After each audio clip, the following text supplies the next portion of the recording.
Welcome back sa ating channel. Naging mainit nga na usapin di umano sa mundo ng social media ang pagpapahirap nga ang ginawa kay Nanay Elvie Vergara. Dito nga natin makikita mga kaibigan na lumabas na ang isang testigo laban sa pamilya Roots na ito. Dito natin makikita na nakita na rin na binatukan nga ng martilyo at sinuntok itong si Nanay Elvie Vergara na ito. Kaya naman wala na talagang kawala ang pamilya Roots na ito pati ang mga kapitan at mga lesbo na sangkot nga sa krimen at sa pangloloko kay Nanay Elvie Vergara na ito. Kaya naman iniimbestigahan ang kaso na ito at pipilitin at hindi hahayaan ni Idol Senator Raffy Tulfo na hindi makulong ang pamilya Roots na ito dahil sa kanilang ginawa kay Nanay Elvie Vergara. Ayon nga sa salaysay ng isang testigo ay talagang hindi nga maganda ang trato na ginagawa sa mga kasambahay ng mga ito. Kaya naman isang testigo na ito ay umalis agad sa kanyang trabaho. Ngunit nakita niya ang pagmamaltrato kay Nanay Elvie Vergara. Kaya naman talagang wala nang kawala ang pamilya Roots na ito na dapat talagang maparusahan dahil sa kanilang ginagawa na mga kabalbalan kay Nanay Elvie Vergara na halos hindi na makakita at wala na rin ngipin dahil sa kanilang ginagawa. Dagdag nga ng maraming netizen na parusahan ang pamilya Roots. Nagalit nga rin si Elvie Vergara at gusto ngang ipabitay ang pamilya na ito dahil sa kanilang ginawa sa kanya na talagang pinahirapan ito ng ilang taon at hindi pa pinapakain. Well mga kaibigan, para nga sa karagdagang impormasyon, panoorin nga natin ang buong video. At kung bago ka lamang sa aking channel, huwag kalimutan i-click ang subscribe button at notification bell para lagi kang updated sa ating mga bagong video. At para sa sulit viewers natin dyan, maraming salamat sa walang sawang pagsuporta. Pasukan noon na sales boy si alias Papaw sa tindahan ng pamilya Ruiz sa Mamburao Occidental, Mindoro. Pero tumagal lang siya ng 2 linggo. Hindi ko po matiis yung sobra niyang pagmumura sa akin, yung pangungutyaan niya. Minsan po, may isa po doon na kasamahan namin dati, yun po yung nasampal niya po. Gawa daw po nang hindi daw po siya maalam magbenta sa tao. Sabi pa ni Pau Pau sa maiksing panahon na pagtatrabaho niya sa mag-asawang Franz at Jerry Ruiz, nakita niya kung paano tratuhin ang kasambahay na si Elvie Vergara na hindi pa bulag noon. Nakita ko po nung napukpok siya nung martilyo, tapos po nung sinusuntok po siya, pinagdikdikan po siya ng sili at inano po sa bunganga, tas dun sa niya. Ayon sa abogado ni Elvie, tugma mga pahayag ni Pau Pau sa salaysay ni Elvie. Ayon kay alias Pau Pau, kahit noon ay gusto niyang tulungan si Nanay Elvie ay hindi naman niya ito magawa dahil sa takot na maging siya ay masaktan din. Kaya't ngayong wala na siya sa poder ng kanilang amo ay lumantad na siya at handang tumistigo para mabigyan ng hustisya si Nanay Elvie. Isang dating garbage collector din ang nakakita sa mga naging pasa noon sa braso ni Nanay Elvie. Sabi ni alias Paul, kinunan niya ng larawan si Nanay Elvie matapos sabihin sa kanya ng kasambahay na siya ay minamaltrato. Hihingi na sana siya ng tulong pero sinundan umano siya ng among lalaki ni Elvie sa munisipyo at saka umano tinakot kasabay ang pagpapabura sa mga kuhang litrato. Pero na-share na niya ito sa kanilang group chat bago pa niya nabura. Hawak na ng Municipal Social Welfare Office ang mga nasabing larawan. Yung sunod na hakot po namin, napansin ko na parang iba na naman yung sugat niya. Sabi niya, binubugbog na daw po siya doon. Kwento naman ang kasambahay na si alias Berta, gabi-gabi umanong umiiyak si Nanay Elvie at sinasabing gusto na niyang makauwi sa pamilya. Si alias Berta ang nahinga ng tulong ni Nanay Elvie kaya siya nasa jeep. Sabi niya po, Ate Pe, bago ka umuwi, kailangan makauwi muna rin ako sa amin kasi natatakot daw po siya. Kaya po, hindi ko po alam na baka daw po saktan siya. Iginakasana ni Senator Francis Tolentino, chairman ng Senate Committee on Justice and Human Rights, ang investigasyon sa sinapit ni Nanay Elvie at sa iba pang kasambahay na maaaring minamaltrato ng kanilang amo. Hinihintay na lamang ng senador ang official report ng pang-aabuso umano kay Nanay Elvie. Kinukundin ako yung karumal-dumal at maltrato na ginawa sa isang babae na kasambahay.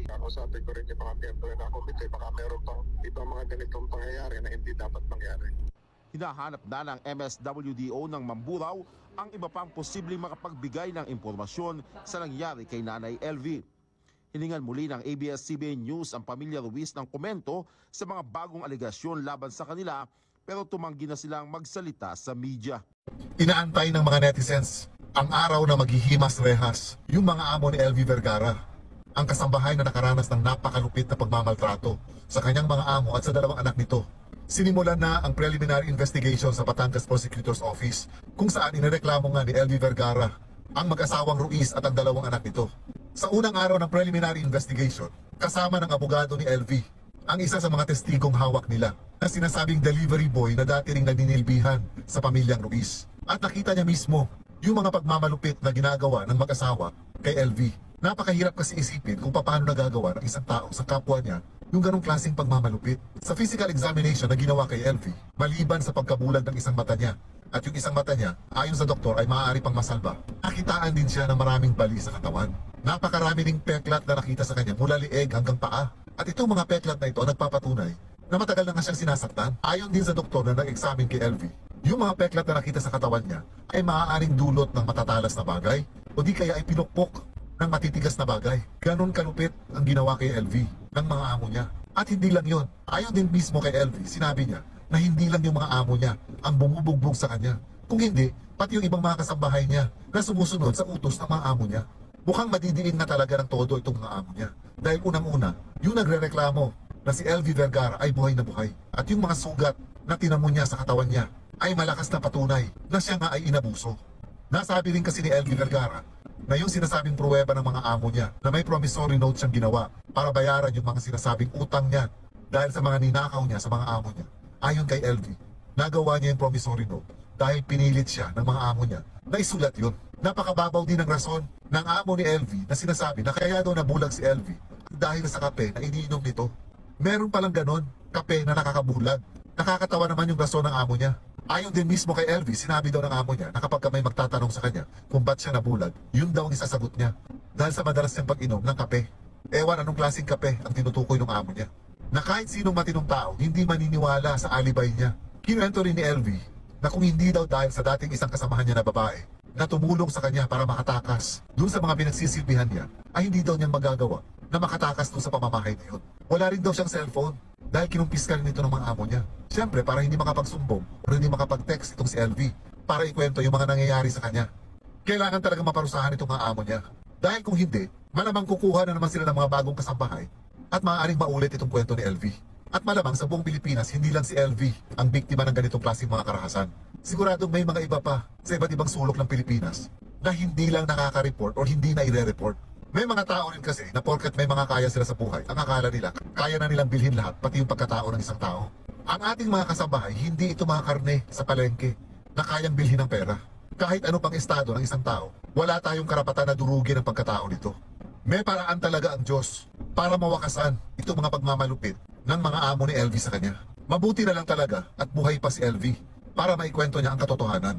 Yung mga amo naman niya, ewan kung anong klaseng pag-uugali meron sila. Kasama na yung dalawang anak na sinasabi ni LV na nagmamaltrato rin sa kanya. Totoo nga siguro yung kasabihan na kung ano ang nakikita ng mga anak sa mga magulang ay siya rin magiging gawain ng mga anak. Pero napakahirap pa rin talagang isipin kung paano nagiging tama sa mga isipan nila ang manakit ng kapwa-tao na talagang ikinabulag ni LV. Dahil ayon nga sa kwento ng kanilang testigo na delivery boy, nung nagtatrabaho pa siya doon, hindi pa bulag si LV. So sa paulit-ulit na pambubugbog na ginawa sa kanya, hindi lang basta bugbog. Naikwento rin kasi ni LV na isinabit pa siya na parang isang karne. Tapos nilalagyan pa daw ng sili yung bibig niya at yung maselang bahagi ng katawan niya, ayon sa delivery boy. Ganon katindi yung dinanas ni LV dito sa mag-asawang ito. Kaya talagang inaantay ko ang oras na hatulan sila ng korte para panagutin dito sa mga ginawa nilang karumal-dumal kay LV. And I pray that God will protect LV bilang isang buhay na testigo sa pagmamalupit ng pamilyang Ruiz sa kanya. Pabida si Tambaloslos, sabi ko nga palangga sa inyo, itong gobyernong ito ay parang cancer, malala na tagumatayon na, malapit ng lalong mategi ang kinabukasan ng ating mga kababayan. Alright. So ang sabi ni Tambaloslos, nung siya ay nagpabida doon sa Bukawi, Bulacan, kung saan ay in-inspect daw niya ang mga stock ng bigas at pinagsabihan niya ang mga traders na moderate your greed. Hindi ba dapat kausapin niya yung sarili niya na i-moderate niya yung greed nila? Dahil mga kababayan, ulit-ulitin ko na si Tambaloslos, si Liza, si Martin Araneta, sila ay kumukolekta sa Bureau of Customs. 'Di ba? Ang code name nga sa first family ay Maharlika kasi royal family para hindi malaman ang kanilang mga transaksyon sa Bureau of Customs kaya Maharlika. At si Martin yung katokayo niya Martin Araneta ay ang tawag naman sa kanya ay prinsipe. So ang nakikita natin dito sa kanyang pagbisita, win-win siya dito. Bakit win-win? Kasi mga palangga, unang-una bida ang saya, di ba? Parang Jollibee na, Jollibee look. Bida ang saya, pakitang tao na siya ay nag-inspeksyon dito sa mga traders na ito. Okay? Na para kunyari sila ay concerned sa taong bayan, pero ang totoo sila ay kasabwat sa mga hoarding and illegal importation. Dahil balikan uli natin mga kababayan sa mga first time na nakakilala sa lola ninyo, eto muna, balikan natin ang mga eksenang pinapayagan mismo ng gobyerno ang uneven cooking noong January. Sinabi niya pala na ang hoarding ay part of the business. It's okay dahil ang hoarding ay part of the business. Balikan natin, ayan, kasama dyan si Tambaloslos, pinayagan nila ang tatlong importer na yan ng asukal na sila All Asian Trade Soc din Philippines at Edison Lee na kung saan even without the proper documentation, proper importation, walang sugar order, number 6, ayan si Tambaloslos, di ba? And then si Kuting, ay pinayagan nilang magkaroon ng illegal na pagpasok ng asukal. So let's talk about yung concern nila. Ang sabi niya dito, moderate your greed. Sinabi ko na rin sa inyo, kaya galit na galit sa akin si Tambaloslos dahil mga palangga, mismo ang maiba tayo, ang Pogo operation ay kasabwat din siya dyan. At mismo kung gusto talaga ni Tambaloslos na tulungan ang ating mga kababayan para hindi maapektuhan ang kanilang pamumuhay dahil sa pagtaas ng bilihin, ay dapat hindi nila kinikickback ang budget ng bayan. Imagine niyo, even Mayor Magalong nagsabi na halos kalahating porsyento mahigit pa ang budget dyan sa Congress. Lahat na yan ng mga tiwali ay napupunta sa bulsa ng mga tiwaling kongresista. At ayon sa Speaker of the House mismo, yung kanyang bata-bata na si Zaldico, ay kumukolekta sila ng, actually, isa ako sa unang nag-expose niyan bago si Mayor Magalong na bibigyan nila ng budget o yung pork barrel, even though dapat wala na yung pork barrel na yan, budget itong mga kongresista sa kasunduan na kapag BFF nila, okay, bibigyan ka talang 1 bilyon, but magbibigay ka ng tongpats na 20% sa akin. So 20% of 1 billion is 200 million. And if ikaw naman ay hindi kayo close ni Zaldico at ni Tambaloslos, I'll give 40 to 50% of your budget. So how much is the 50% of that budget? 500 million kung 1 billion. We're just talking for 1 billion. What if kung more than that? So itong sinasabi niyang moderate your greed, you talk to yourself, a-hole, Tambaloslos. Kausapin mo ang sarili mo. Ngayon sabi niya pa dito palangga, ayan, bumisita siya, nagpa-cute-cute, di ba? At ito nga, win-win siya dito. Maliban sa pabida-bida niya, pwede kasing after nilang mag-inspection na sabihin, pare, kailangan nating magpabida. Alam mo naman, tatakbo ako sa 2025. Kunyari, lalabas ko kayo, isasara ko muna kayo sa Bureau of isasara muna kayo ng Bureau of Customs. Bida-bida muna ako ng bonggang-bongga para kunyari may ginagawa ako. Kasi ang cost daw nun is like 500 million yung mga na-hoard na mga bigas. But again, then pagkatapos natin magpamedya, di ba? Tapos kakausapin natin yung Bureau of Customs, baka naman pwede ka maglagay.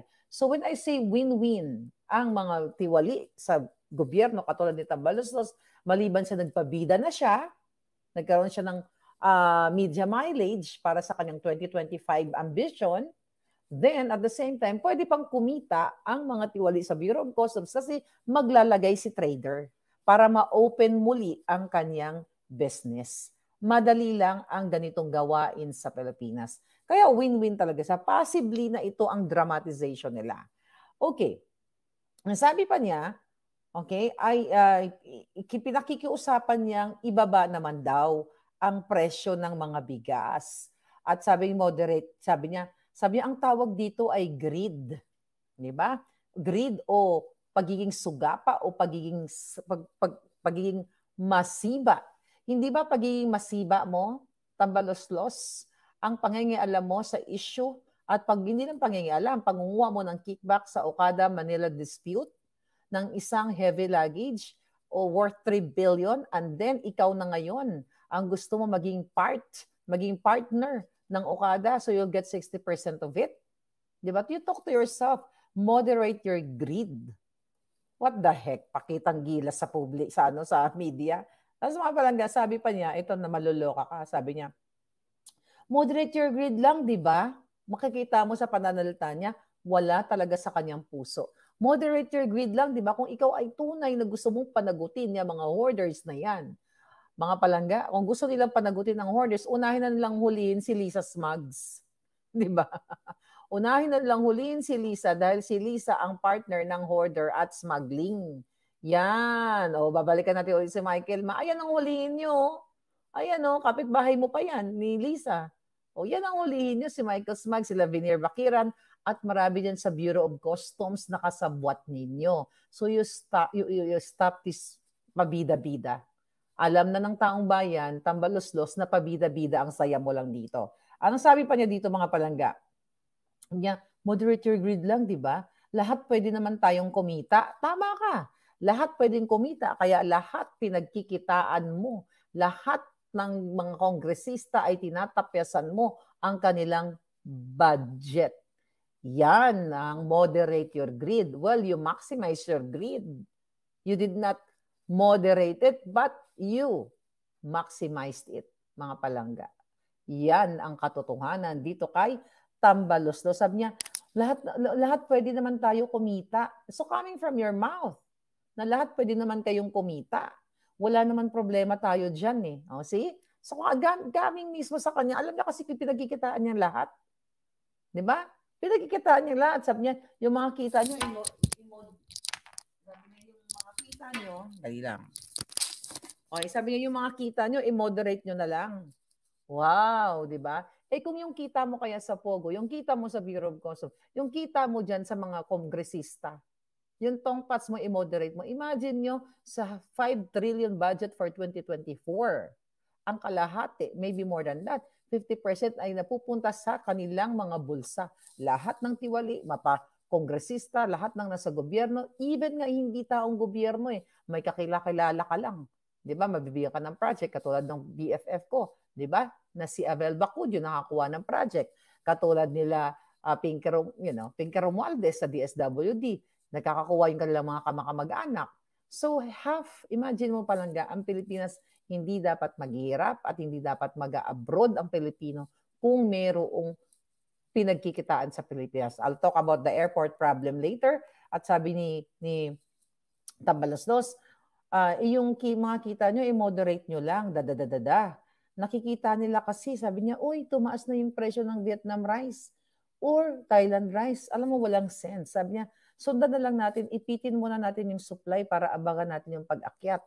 Mismo yung pinsan mong puting ang nagsabi nung January, sinare natin yan at nakita niya na hoarding is just part of the business. Kaya nga sabi ko, part kayo ng problem. That is, you allowed hoarding and smuggling. So enough na pabida-bida. Dahil kung hindi nyo gagamitin ang smart magic, wala kang appeal sa taong bayan at sisiguraduhin namin na ilulubog ka namin sa pusali sa araw ng eleksyon.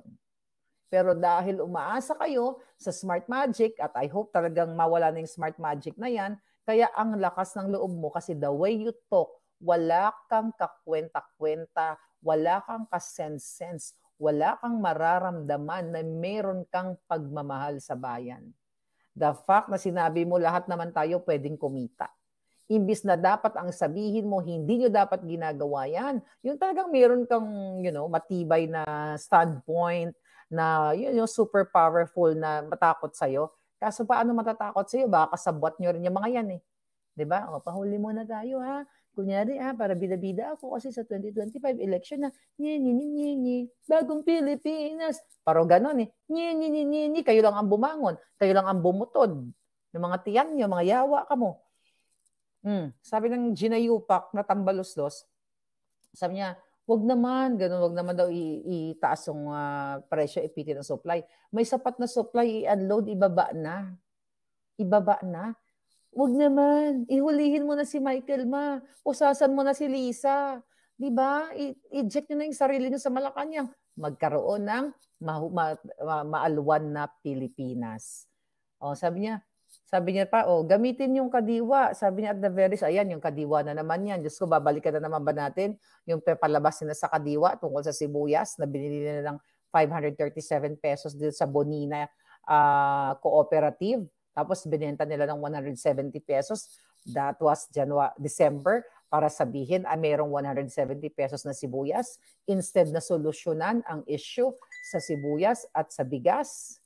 Nagbebenta kunyari ng kadiwa na 25 pesos per kilo. Pero ang totoo, wala naman talagang 25 pesos per kilo na bigas sa market. Iyon ay panakipbutas lang para sabihin ni Kuting, kadiwa, chuchu-chuchu. Tapos papipilahin yung mga kawawang matanda ng madaling araw, yung mga senior citizen.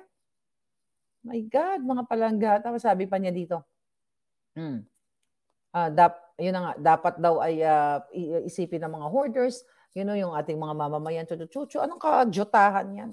Anong kaputahan yan, mga buwaka ng inan nyo? Ngayon, mga palangga, tatawid ako, i-collaborate natin yung topic natin dahil kanina, kahapon dyan sa Pilipinas, ay naglabas ng bagong guidelines ang DOJ at ang immigration sa pag-alis ninyo ng bansa. Okay? Kanina hindi ko masyado na-explain kasi hindi naman talaga yung topic natin. Imagine ninyo, pag lumabas ka ng bansa, let's say ikaw ay magtuturist lang, kahit saang bansa ka, ang imbis na luwagan ka dahil, natalabas ka ng bansa, ang ginagawa nila palangga, pag tourism purposes daw, pag kunyari, yung nanay mo nasa Amerika, o ate mo yung gumasa sa'yo and everything, in-sponsor ka, hihingian ka ng mga birth certificate na magpapatunay, ang sabi nila, PSA certificates, which is birth certificate. Magpapatunay kung na ang nagbigay sa'yo ng pera, nanay mo o ate mo sa kung saan mang bansa, ay kamag-anak mo na talagang magkapatid kayo. At hanapan din yung nagbigay sa'yo ng sponsor ng work permit, ng kung ano-ano. Isa pong pagko-curtail o pagpigil sa inyong malayang paglipad para makapamasyal. Imagine nyo pati yun. Sobrang pahirap. Pagpasok mo sa isang bansa, pag lumabas ka ng Pilipinas, may another interview doon sa immigration. Doon ka tatanungin. Dapat hindi ganito kahirap ang pinapagawa ng mga hayop dito sa immigration na ito. Ipapakita mo ang proof of relationship mo and proof of income pa ng mga taxes and everything ng iyong kamag-anak kung sa Amerika man o sa Canada. Imagine mo, itong mga taxes na ito, personal to actually eh. Let's say for example, ako, di ba? Meron akong isi-sponsor na, kunyari, pinsan o kapatid, di ba? Minsan kahit kapatid mo, meron kang reservation sa iyong mga personal things. Like, syempre kung milyones ang iyong income, ay, ayoko pakita sa kapatid ko kasi makikita niya yung income ko, bonggang-bongga $100,000, kunyari, $200,000. Baka kala nila marami akong pera, ang dami kong binabayaran meals. Yung mga ganon. So, hindi mo pwedeng ibigay yun sa iyong pinsan o kapatid, di ba? Interviewin lang nila, pakita nung aalis ng bansa, kung talagang siya ay, in good faith, talagang mamamasyal siya. Ang problema, gusto kayong pigilan. Talagang sobrang martial law na nga ito palangga. Ng masamang martial law, yung talagang pigilan ng iyong kalayaan para mag-explore sa mga bansa. Tapos ang sabi pa ng mga Jotang G ng taga-DOJ na napanood ko palangga, yun na nga, anak, kapatid, basta kailangan ang dami mga dokumentong pahirap. Eh, hindi na nga nila ma-accommodate yung pagkahaba-haba ng mga pila dyan sa immigration.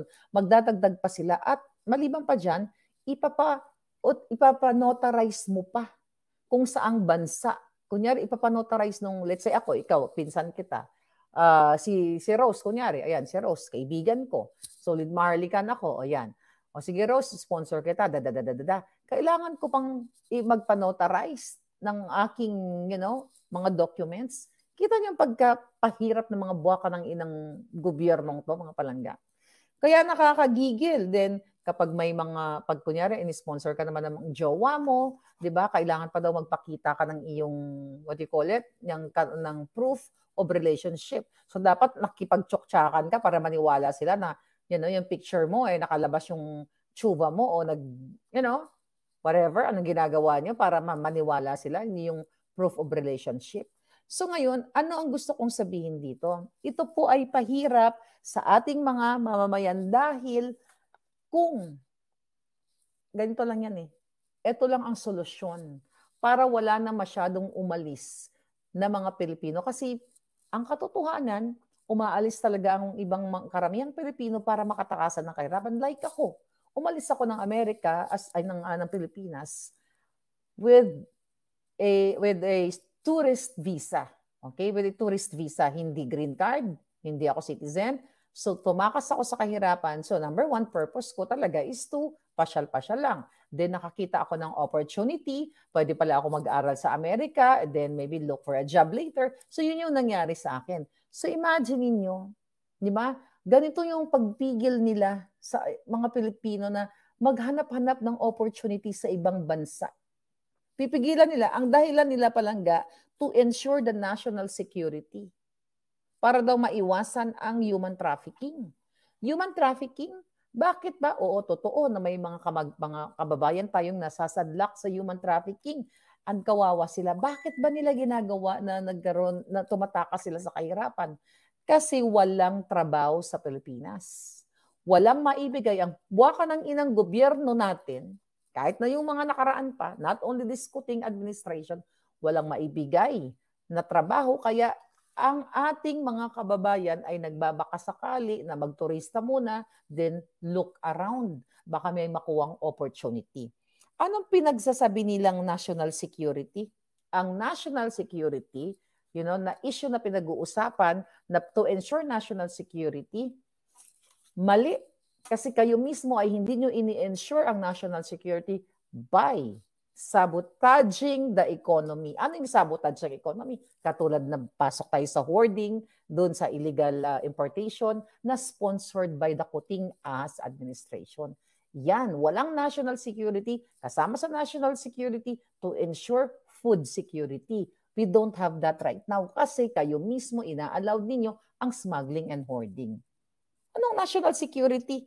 Kung gusto nyo talagang ang mga kababayan natin ay aalis lang for, na kung mamasyal lang talaga, bigyan nyo sila ng trabaho. How?